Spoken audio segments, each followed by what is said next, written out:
Hi, Stitchers. Welcome to Tatreez Talk, where we share conversations about Palestinian embroidery. I'm Amani here with my co-host Nina, chatting with talented embroiderers and artists, sharing their stories, inspirations, and the cultural significance behind their work. On today's episode, we're chatting with Nadia, a craftsperson and fiber artist. Nadia, we are so glad to have you with us. Welcome to Tatreez Talk. Hi, I'm really glad to be here.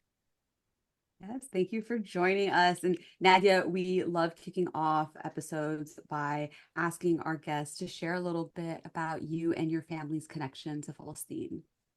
Yes, I'd love to share. So my grandmother and my mother were both born in Akkar. Well, my mom was born in Haifa. That would be it's a very important distinction, of course. And then my mom and my grandmother and their family all immigrated here uh in 1970. They moved to Houston as well with I have two uncles and my grandfather. They all moved here. My grandfather's family was already in Houston. And then my Teta's family, a lot of them moved to California. So I've spent a lot of my life with my Palestinian side of my family. My dad's side of the family is originally from England. So I've got a huge mix going on. And so I grew up mostly, at my Teta's house after school, before school, all of those things. So grew up in a very Palestinian environment, but also a very interesting, like Texas, like very cross-cultural environment as Yeah. well. Yeah. Yeah, I could only imagine what that like experience was like. Were you ever able to like visit Palestine growing up? Like how was that relationship like? Yeah, so I've never been. I would love to go, of course, one day. I don't speak Arabic because my father is white, so that wasn't as much in our household. Like my teta, English is her fourth language, which is, of course, Oh, very wow. impressive and all of that. So spoke a little bit of Arabic, but I've never felt like I could just go by myself. And My mom and my teta went back a couple years ago while my teta was still able to fly that like long distance. And unfortunately, like I just wasn't able to join them. I, of course, would love to go one day, but I feel like that's also going to be a very big trip that I would want to prepare very as much as possible for before going. How Yeah, is no, how I was that hear you. experience? How was that experience for your grandmother and your mom?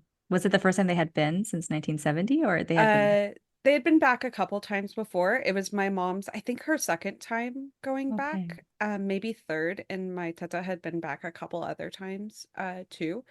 It was not an easy trip. They Mm. got detained, and so it was not necessarily a very smooth trip, but I think they're both very grateful that they were able to go and visit. My teta has a sister and her family who stayed overseas in Akkar, and so they were able to visit them, which was really Mhm. nice and see that part of the family. Yeah, definitely. I feel like we need to have because I have yet to go as well, and I feel like there's a few of us who are like just waiting for that right moment, and Yeah. I almost feel like we need to have a first timers trip. Yes, Like we yes. need to all gather together and just say, "Let's go," and Let's just just do do it and it. go together. Yes. Yes. Um, if you do that, I will be there. Well, I'll figure it out. I'll do what I need to do. Noted, Yes. noted. So then from there, I'm curious, like how, it seems like culturally being Palestinian, being Arab was a part of your life growing up to an Mhm. aspect, to some extent with your grandmother and your mother. And it seems like your grandmother really instilling that into your life. How did Tatreez come into your life? Was that something that you saw early on in your grandmother's home, or where did that come to play? Yeah, so of course, like every Palestinian household I've ever walked into, there's a wall hanging that is Tatreez. There's a couple pillows. My Teta's living room is literally decorated with pictures of Akkar. So it's just very much in the just like physical space of my grandmother's home. None of my family, I actually spoke to my Teta yesterday in preparation for today. I was like, okay, like what is the history with Tatreez in our family? Like I need to know. And talking to her, I actually realized that no one within her memory has practiced Tatreez. So this is Mm. something that for me, is a tool to reconnect with the greater Palestinian heritage and the greater heritage of what it means to be Palestinian in today's world and how people interact with it as well. So Tatreez is a very recent thing for me personally. It wasn't necessarily a part of my upbringing, but my Teta taught me how to knit. And that is one of her crafts. She's like the greatest craftsperson I've ever met. She's a master, she's an artist. I don't think she would agree with any of those statements. Um, but I feel very, very blessed and lucky to have been able to learn from her from such a young age. When they first immigrated here, so my grandmother doesn't drive, and Houston, very spread out city. You have to have a car. And so in order to help contribute financially to the household, she was a babysitter and then she also was a seamstress. Like amazing, absolutely breathtaking work as a seamstress and clothing designer. She just like would make couture garments that she would never think of calling them couture garments or anything like that. Um, so the house was always filled with fabric, with the sound of the sewing machine, with crafts, with creativity, with art. And so I think that rubbed off on me at a very early age. I would get the little scraps of her fabric from her sewing, and I would do little hand stitches to make little dresses for my Barbies. Of course, that was always more important to me, was like the clothing I was putting them in versus like Of creating their course. whole story or like playing Barbies or anything like that. I And am not gonna so lie, I what lost the thread of your question. I'm no sorry. worries. Where did Tatreez come into play? Like when did Tatreez become a part of your life? Yeah. So with the pandemic, obviously was spending more time crafting and more time on Instagram as well than I had ever before. And Instagram started suggesting Tatreez artists to me. And so of course, like I think a lot of people, Tatreez and T, Wafa's stuff came up very early for me. Um, so I attended one of her Instagram lives and stitched along with the Palestinian flag and realized that it was almost the same as counted cross stitch, which I learned from my Teta and my mother, and I had done growing up as well. Except it wasn't requiring me to stare at the pattern and count like one stitch here, and then go up 15 over one to do one in this other color over here. And so it was to me one of the most meditative crafts that I'd ever been introduced to and started learning, which I think that coupled with the designing, which was very, there's a lot of planning, a lot of mental load in that. And so Tatriz became my quiet, meditative crafting. Very easy to do, just like columns of stitches. And okay, it's like three up, skip one, three up, skip one. And it's very easy uh for me to break down that. So joining Wafa's Instagram live and then Yusur, who is Tatreezing on Instagram, posted We love you, uh sir. yeah, posted a video of her stitching strategy, and like those two things coupled, I think in my brain within a short succession in time just like unlocked everything. And so from there, I started following Yusur, and that's how I met Lena. Actually, was the meetup at Tatter in Brooklyn. And that was when I started. I had done a couple like small projects at that point, and that's when I started my big project that I'm still currently working on. Oh, so what is the current project that you're working on? Yeah. So I think, you've probably seen this from the inception, and it's Yeah. still definitely in progress. So I'm doing a chest piece that I designed. When I designed it, I didn't really have any other stitchers or Palestinians in my life. And so I just went on Teta and looked up motifs that I liked, and I made an Excel spreadsheet to design it. And I meticulously put every little square's worth of color in there, did as much, Whoa. yeah, did as much color matching from the like DMC color threads as possible to get a vision of what this finished project would look like. So I've been working on that for a couple years now. I think I started that one in like February 2023 or so.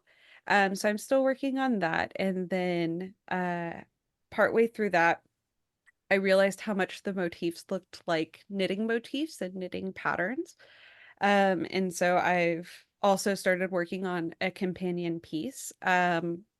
My father's family is from England, specifically the Lancaster region, which there is a specific sheep breed, the Lonk sheep, that is from that region.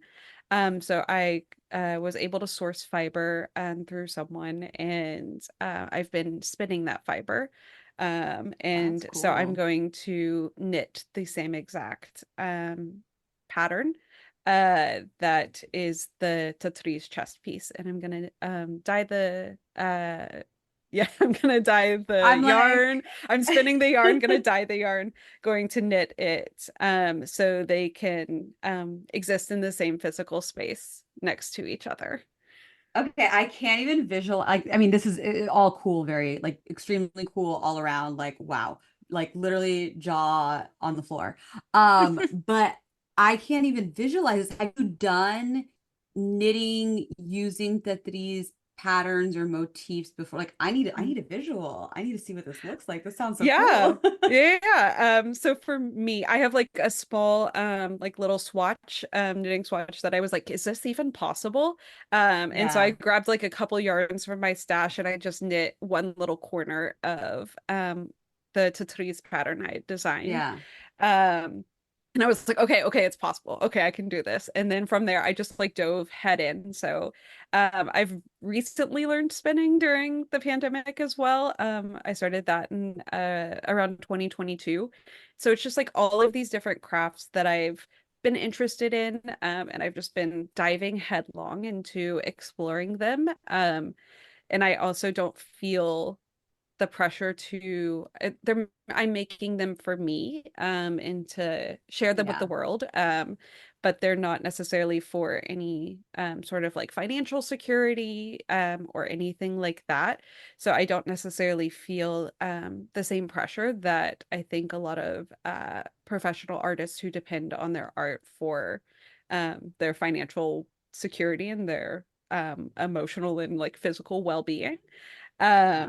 I don't feel that same sort of pressure. So this project might take me, I will say it might take me 10 years. It might take Yeah. 5 years. It might take, well, however much time it takes is the time I think for me it's going to take. And for me, it's more about exploring myself, my identity. It's a very, very personal project with the Tatreez being half of it, the knitting, which I learned from my Teta, but the fiber itself is where my dad's family is from. So it's just like a very deeply personal project.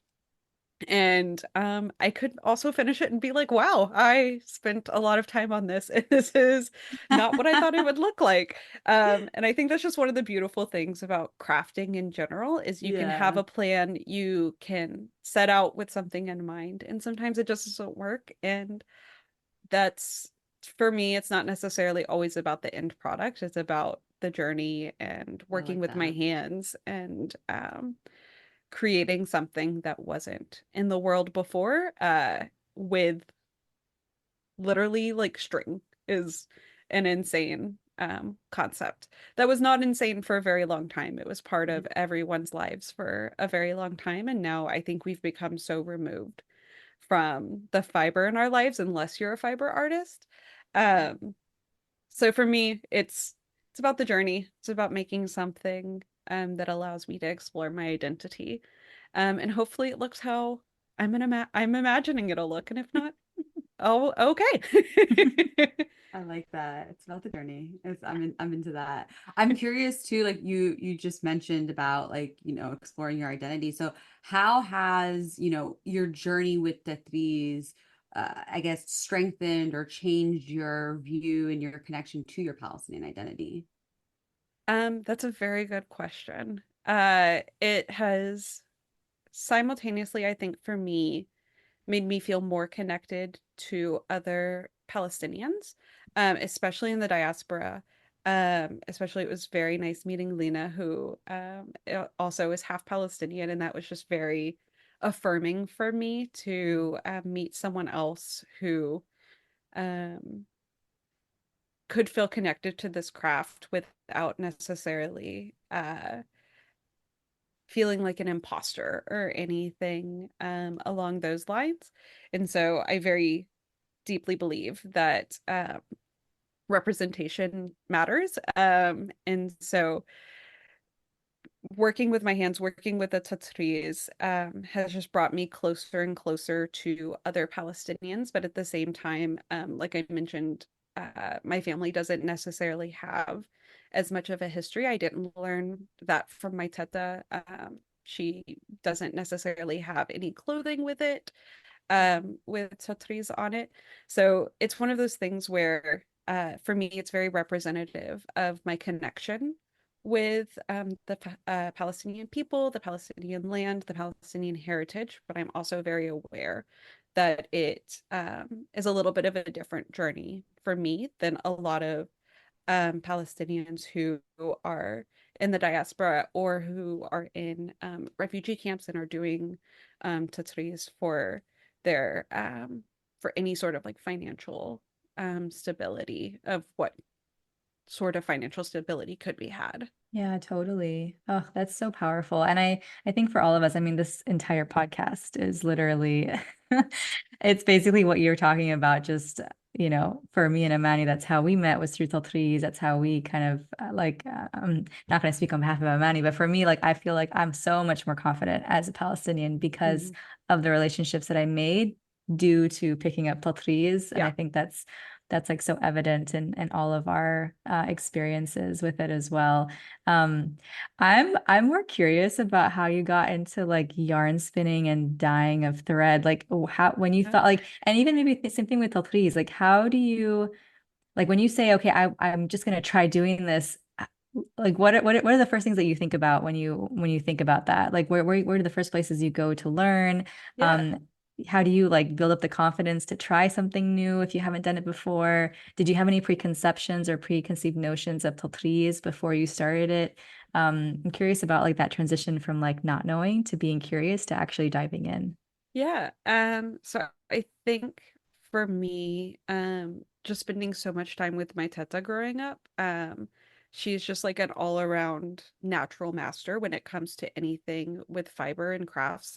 She was telling me yesterday that she learned how to crochet in like a couple hours, and I was like, that's not most people's experience when they learn Yeah. a new fiber craft. So I think for me, it was definitely passed down. One within just growing up in that space in that atmosphere where um there's a lot of things that whenever we do we can't take back. When you knit you can take the Mm, yarn back out, you can steam the yarn if it's a certain type, you can always make something new with the fiber, and feel very blessed to grow up in a space and to be in a place in my life where I can invest a little bit of money to start with something and not necessarily feel um, that my whole financial security is riding on it. So at the end of the day, for me, there's a lot of things I think in the world to be worried about and to have our focus on, but spending $20 on something and seeing if it feels natural to you, it feels like something you want to pursue. Even if it doesn't feel natural to you, it feels like something that you feel like you'll be better for going on that journey of trying to learn it. Uh, it's not scary to me. Mm, And so the worst that would happen is that I tried something and it didn't work out for me. So I think one, just growing up in an atmosphere of just kind of like blind confidence, because my Teta is just literally a master with any sort of fiber textile production. Um, but also we have so many more resources now than we did when I learned how to knit. I learned how to knit like just reading people's patterns and trying to figure out what it was going to look like at the end. That's how I learned new techniques. And now we have YouTube videos and I can watch people's hands do the yeah. thing. And I think for me, that's just, it makes sense in my brain. So we have a lot of resources. I also will, so I always use the internet first, try to find archival, especially like time accurate, period accurate things for when I'm interested in exploring. Um, Very big supporter of public libraries. I've worked for libraries before. I think librarians are invaluable resources for research. Um, and then there's all a beautiful, I think, oral tradition nowadays on YouTube as well, where people are just so generous with their time and their skills in sharing their techniques and what they've tried, what they didn't, or what they tried, what worked, what didn't work. So there's this whole beautiful world of learning from absolute strangers on the internet. So that's how I learned how to spin, was I got a spindle off of Etsy. I got some fiber off of Etsy, had time during the pandemic, and I just kept going and trying it. And I think there's just something so beautiful about your first project. I have my first Mm. cross stitch project. I have my first crochet. I have my first knit project, my first like little swatch. Um, and I think there's something fantastic about seeing how you progress as you start to master something. And I would say I'm nowhere near mastery in any of my crafts yet.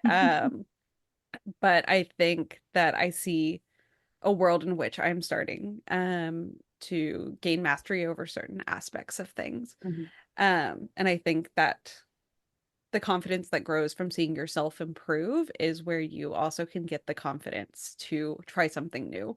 You're like, okay, I started here. This is where I am now. Why wouldn't that also be true of a new craft or a new anything in your life?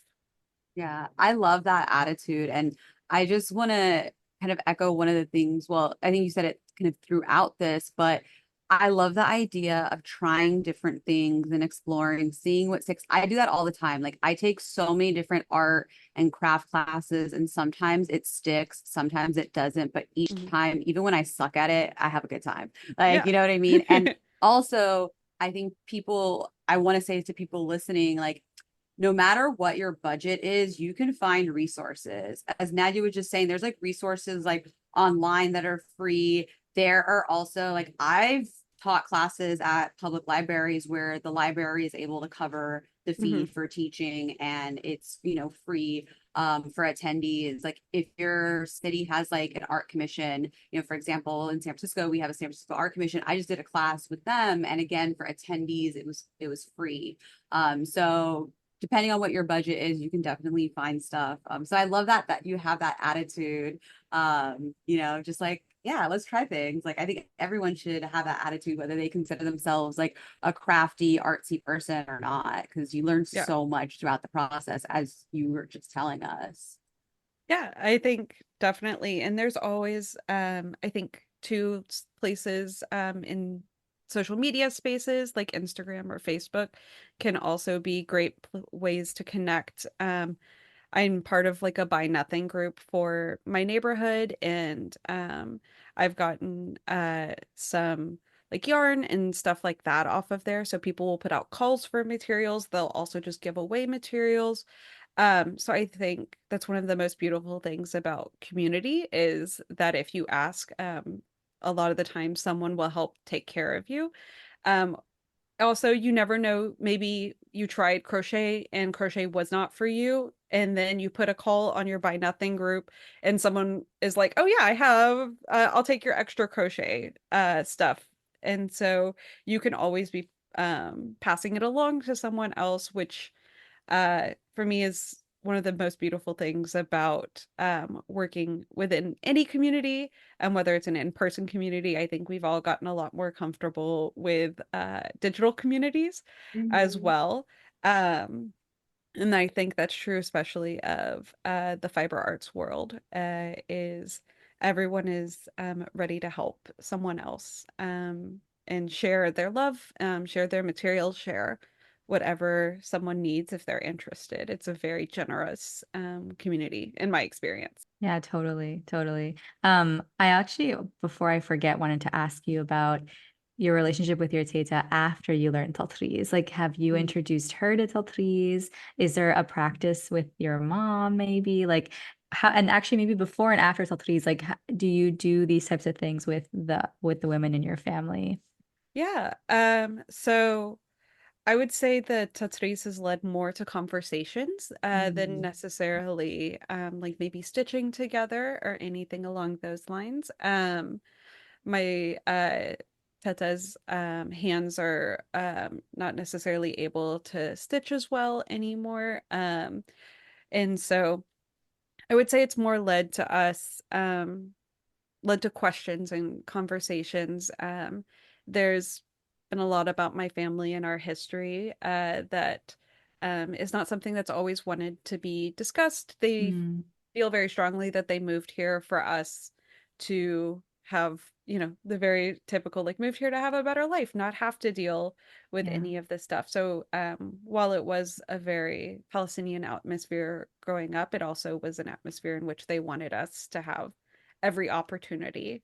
And so it's led to being able to ask more direct questions and have conversations that start with something that's slightly more uh, innocuous, like oh, I tried this. Oh, I learned about this motif. Have you ever been to the city? Anything Mhm. like that.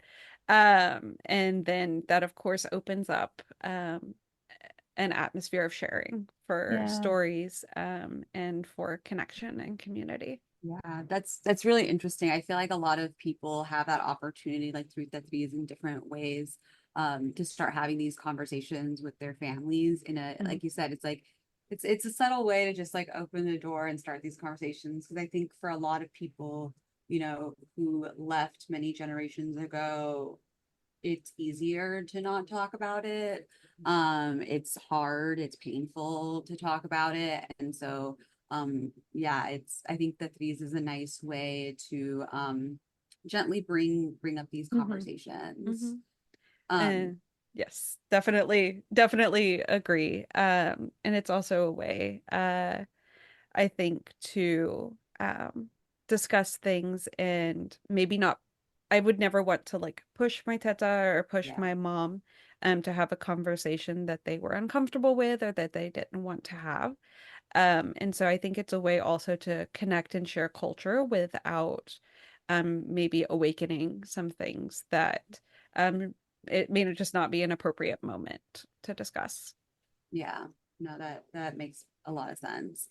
I'm also curious, in Yeah. in the spirit of trying things and exploring, as you were talking about, I know you're working on this long-term project of knitting Yes. this chess panel, but are there any other areas of fiber arts that you're looking to explore now that you have incorporated Tetris into your practice? Like, like when you told us, obviously you saw when you told us about the knitting with the Tetris chess panel, I'm like, draw on the floor. So I'm curious what your brain's thinking about. Yeah. So, this past winter, I knit a sweater using yarn from a farm relatively close to me here in Brooklyn. And I knit the Tatreez motifs into the like collar, the yoke of the sweater. So I'm very interested in exploring other ways of doing that, exploring it within garments that feel more natural to my practice. And so that's something I'm very interested in. I'm also very interested in natural dyeing. So dyeing using plants, botanicals, etc. I've started a little bit. Definitely picked up some like pine cones on on a trip and brought them home, and I was like, please don't kill me. And so definitely did a lot of like Google lens searches before doing that, and seeing what kind of colors you can get from that, seeing the color fastness, and also just there are kits out there for if you're wanting to start your dye journey as well. Um, so I would say those are the two things that I'm like looking for most immediately. My project that I already have an idea for once I finish this one, which could be years from now, is I've started weaving a little bit as well. But I weave on using a pretty thick yarn. I would love to improve my weaving practice to be able to weave fabric to make myself and then sew myself garments using the fabric and then stitch on those fabrics as well. So I Very cool. don't do anything by half. I'm Yeah. like, oh, I want to make a sweater. Okay, great. I'm gonna learn how to spin the yarn, to learn how to dye the yarn, to learn how to do this, and then I do all the patterns myself too. So it's a very personal journey for me, is what's really the like the heart of everything for my work. Okay, so Yeah. how do you keep focused? Are you a one project kind of person and then you write all your ideas down? Oh, No. yeah. Okay, so you're exploring them all at the same time. Lena, you didn't even Yes. need to finish the question. Nadia was like, absolutely not. Nope. Yeah, I'm always pausing and starting a new idea, and jotting down some notes. I do a lot of little samples. So like with the knitting, the chest piece, I made just like maybe like 20 like stitches across and like 15, 20 stitches up. And I was like, okay, this is possible. Great, put this off Mhm. to the side. So I know that it works and that it's something that's like physically possible. I have a note in my phone that I'm literally putting ideas in all the time. And then I'm just always so inspired by the materials themselves. I'm very much a yarn and fiber rescuer. I'm like, oh, you didn't want this skein of yarn? Great, it can come home with me. I will turn it into something. So I almost never make the same thing twice. I'm always looking to learn new techniques and grow in my journey. And so I'm always looking to be inspired by the materials themselves. Um, but I have projects in all of the realms. So I have just started quilting, which was Oh a my gosh. random thing that my and it's another thing inspired by my Teta and her beautiful work. I have a blanket that she did like a quilt top for, and then she just put um a blanket on, or like a piece of cotton on the other side, because it was Texas, very hot, not really necessarily necessary to have a like quilt. And it's like one of my most prized possessions. And I was looking at it and I was like, I think I want to learn, how to do this. And for me, with all of my fiber, it's the only way to learn it is to do it. I can't necessarily read, and that translates the same way. So I just kind of have to be audacious and start and hope for the best. So I've started, and I decided I was going to hand sew the quilt because that feels the most natural to me, and also because I live in Brooklyn and there's not room for my sewing machine to be out all the time. So I'm hand piecing a quilt. Right now I'm working on a little cat bed made out of crochet for my cat. I'm designing a summer top that I'll probably finish in December, right around the time when I won't need it at all anymore. It's always planning for next year is how I Yeah. like to think of it. Exactly. Like, look Yeah. at you. You planned so far ahead. Mashallah. Impressive. So yeah, no, definitely not of one project at once. And so I gave up on timelines, I think, a long time Yeah. ago. Right around college when I was making the same thing over and over again, to sell, I decided that was probably the last time that I would do that. And now I just am very, it's where I get a lot of my joy from. It's where I feel a lot of connection with myself, with my hands, with my body. Mm. It's how I connect to the world around me. It's how I process the world around me. And so I'm have given up on, not given up on, I have decided that timelines don't matter to me and that trying to make this a way of financially supporting myself is not a priority to me. Hmm. Yeah. That must be really freeing, very liberating. It was very, very liberating. That and having my partner is the biggest supporter of my crafting journey. I'm like, oh, I'm thinking about trying this thing, and he's like, what do you need? What's the proper tools to make this happen? And I'm like, oh, I can just use this thing while I start. I can see if I actually like it. And he's like, okay, but if you do, you're going to get the right tools, right? And I'm like, Aw. yes, yes, yes, I will. So it's also been just such a blessing to have. My partner is someone who um, is so encouraging and so supportive of all of my crafts. That's just a whole other level of freedom. Yeah. Um, Also, to be 100% okay with crafts and projects scattered all Everywhere. over our apartment at any given time. Yeah. You're like, that's love. Uh, It definitely is. Amazing. Well, okay, so Nadia, we always like to ask our guests, what is a life lesson that you have gained through your Tatreez journey? That's a fantastic question. I think it's really tied up with a lot of my other crafting as well. For me, Tatreez is not necessarily separate from my greater fiber art journey.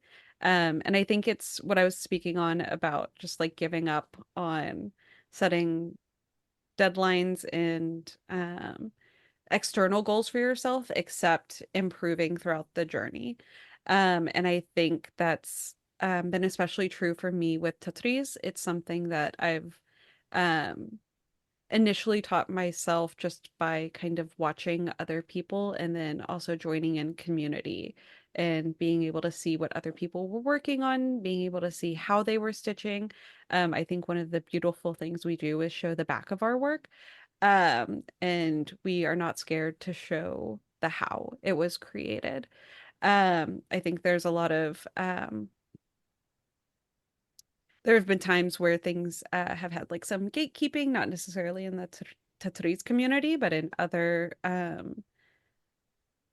communities where people are maybe trying to protect their way of their financial income.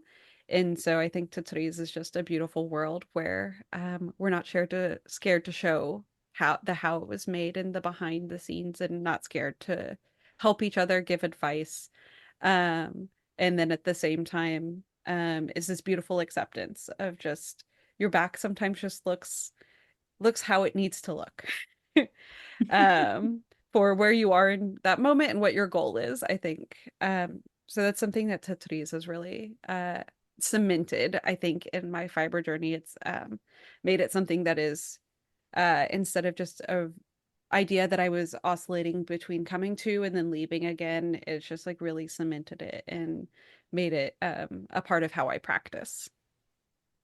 That's beautiful, Nadia. Thank you so much for joining us today. We really love hearing your story. Your Teta Thank must you. be so proud of you.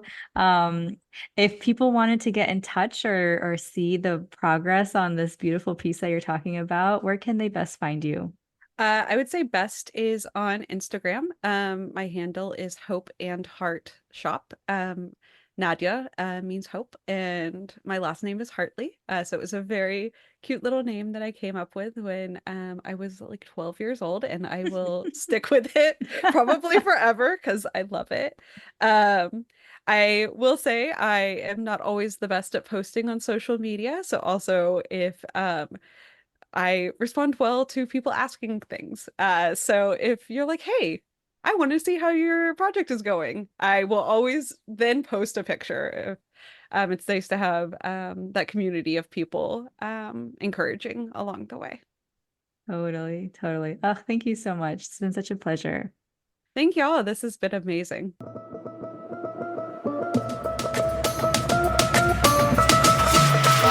It was so good having Nadia on. I really enjoy talking to Tatreez artists who either start from a different art form or as they explore their Tatreez journeys, kind of expand beyond the traditional forms of Tatreez. So hearing about her knitting and incorporating her Tatreez into it was really, really cool. We probably will not release this part of the video because it was not a cute look, but like my jaw literally was like wide open when she was talking about knitting her chest panel design. I was like, what? So yeah, it's really, really cool to hear and see different artists just like going beyond the traditional of what Tatreez is. Like it gets me really excited. Yeah, yeah. No, and I love how easy she makes just trying new things seem. Like, and it Right? really is. It can be that easy. It can Totally. be like no pressure, no, expectations or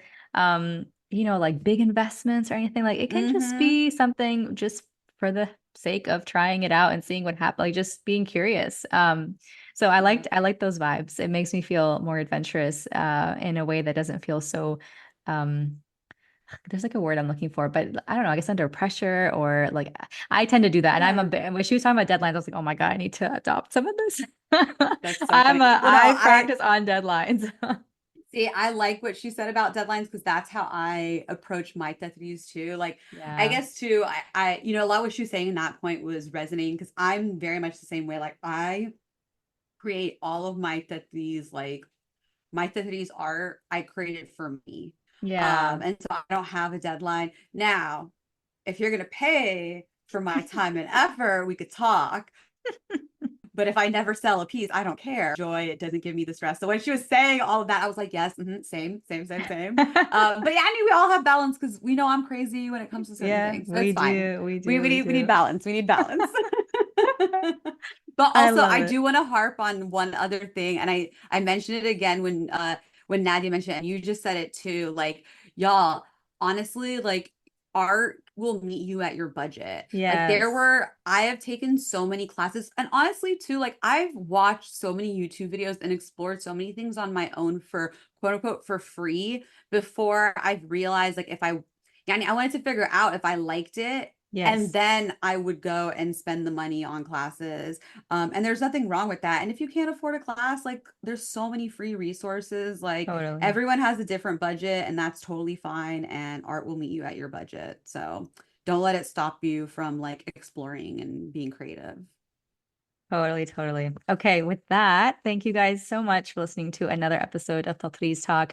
We want to hear about your Tatreez journeys. So please, please, please share your stories with us at tatreeztalk@gmail.com, and we might just have you on an upcoming episode. Don't forget to subscribe to the podcast on your favorite listening platform and be sure to leave a 5-star review. You can follow me at Lina Stob and Amani at Minamani, and of course, follow the pod at Tatreez Talk.